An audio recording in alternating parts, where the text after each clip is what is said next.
बे सासे सानैनि नङा इउपिपिएलआबो सरखार खालामखांबाय खालामाखै होनबा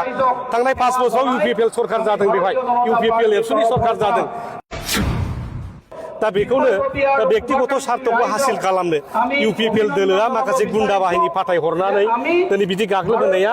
दिनै साफ्रोमखौबो दुखु फोनांदों बिटिसिनि रायजो राजाखौ दुखु फोनांदों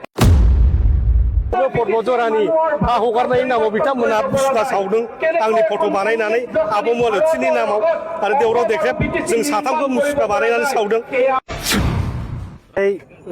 इलेक्सन जोबखांनायनि उनाव मोनसे मास गेदारिं लानाय जादों बेवहाय बिजेपिनि मदद लानानै खालामनाय जादों खारन जोङो दा सरकारखौ मोननै दोलोजों दाबाय बिपिएफ आरो बिजेपि दा ओंखायनो बे मोनसे जौथ' जयेन्ट माने मोनसे मास गेदारिं खुंनाय जादों बिनि गेजेरजों बिटिसि इलेक्सनाव जेखौ जों कमिटमेन्ट होबोदोंमोन 5 गेरेन्टिस बेखौ जों आखरे आखरे मावनायनि थाखाय दिनै जे प्रस्तुतिफ्रा जाबाय बेखौ रायजोफोरनो फोरमायनो थाखाय खालामनाय जादों आरो फैबाय थानाय बिसायख'थियाव जोङो खौसेयै बोरैहाय 15टा आसन देरहानो हायो बिनि थाखाय ब्लुप्रिन्ट खालामनाय माखासे हाबाफारिफ्रा जागासिनो दं आरो निस्सय जों बिनि गेजेरजों फैबाय थानाय सरकारखौ जों दानो हागोन जायखि सरकार फैया मानो जोङो बिटिसिनिफ्राय खमाव 7 बारायाव 6 जन बेबादि माखासे रायजिक मन्त्रि माखासे केबिनेट मन्त्रि बे मोननायनि बेबस्थाखौ खालामनाय जादों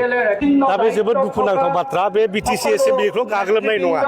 बे जाबाय 35 लाख बिटिसिआव थानाय जनसाधारणफोरखौसो गाग्लोबनाय जादों बे जाबाय मोनसे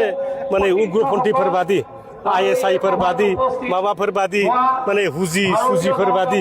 दिनै माने फैनानै गाग्लोबनाय बे कार्जकलापखौ आं निन्दा होयो आरो बेबादि आनपार्लामेन्टारि खामानिखौ मावनो नाङा माने एक्सट्रिमिस्टफोरबादि हाबनानै बेखौ गावफैनाय इन्डियान पार्लामेन्टआव जेरेखम गावफैयाखै होनबा 2000 बै समाव 1999 बिदियाव 2000 सनावहाय दा 9/11 बेफोरबायदि माखासे घटना दं नङा होमबा थिग बेबादिनो बिथांमोना फैनानै बुख्रुबनाय बे जोबोद दुखुनांथाव बाथ्रा जे जिनिसखौ जोङो गोबां टेकनि गेजेरजों मोनदों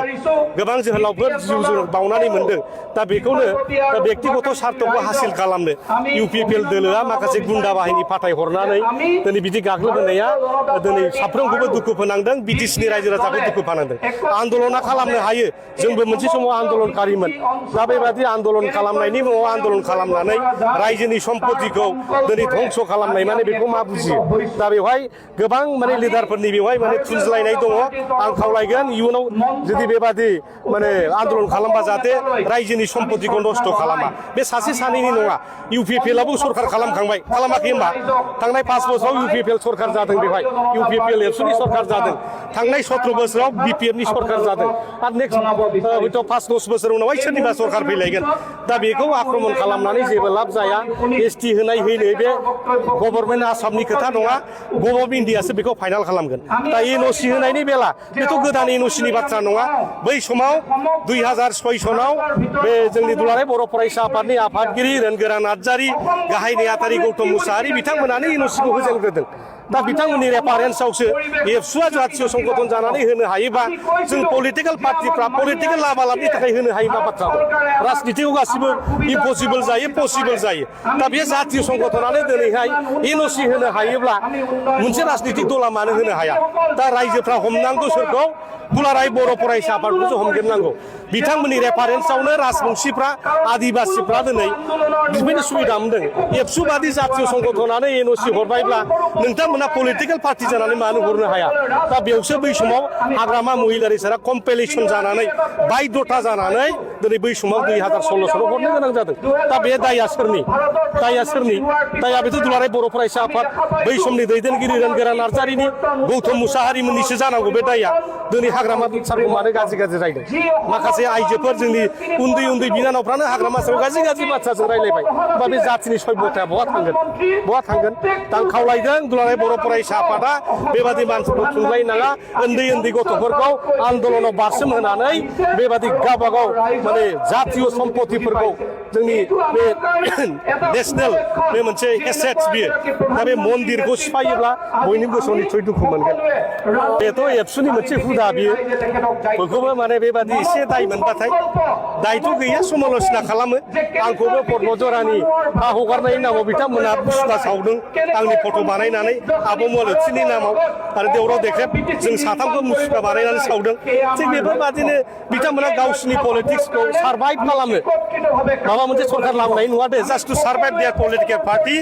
दे are doing just like many unparliamentary works दिनै बिथांमोना दिनै खालामगासिनो दङ रायजोफोरनि सेम्पाथि मोननोसो बे जेबो गैया बेहाय माने प्रमद बर' होन प्रमद बर'आबो गौतम मुसाहारि रोनगोरा नार्जारि जेब्लानाखि एबसुनि प्रेसिडेन्टमोन बेवहाय माने भाइस प्रेसिडेन्ट हिसाबै प्रमद बर'आबो दंमोन दंना गैया लरेन्स इस्लारिया जिल्ला एबसुनि गाहाय नेहाथारिमोन बै समावहाय होमबा बिनि दाया बै समनि दुलाराय बर' फरायसा आफादाव जायफोर नेताफोर दङ बे नेताफोरनि दिनैहाय हाग्रामा मुजिरखौ दाय होबा जाया थुखा बानायनानै सावब्ला बेहाय दाया जोबा दा बै दायनिगिरिफोरखौसो रायजो राजाफ्रा दिनै बिसार खालामनांगौ एबसुआ मानो बै समाव हरजेनखो बिनि सायाव बिथांमोना तदन्त खालामनांगौ रायजो राजाफोरनि आदालताव बिसार जानांगौ आरो बे बिसारखौ रायजोफ्रा खालामनानै फैबाय थानाय जिथुनाखि एमएलए इलेक्सन बेवहाय बिथांमोना बिपिएफखौनो सापर्ट खालामनानै जोंखौ देरहा होफिनगोन जोंहा बेयाव बिसास दं रायजोफोरनि सायाव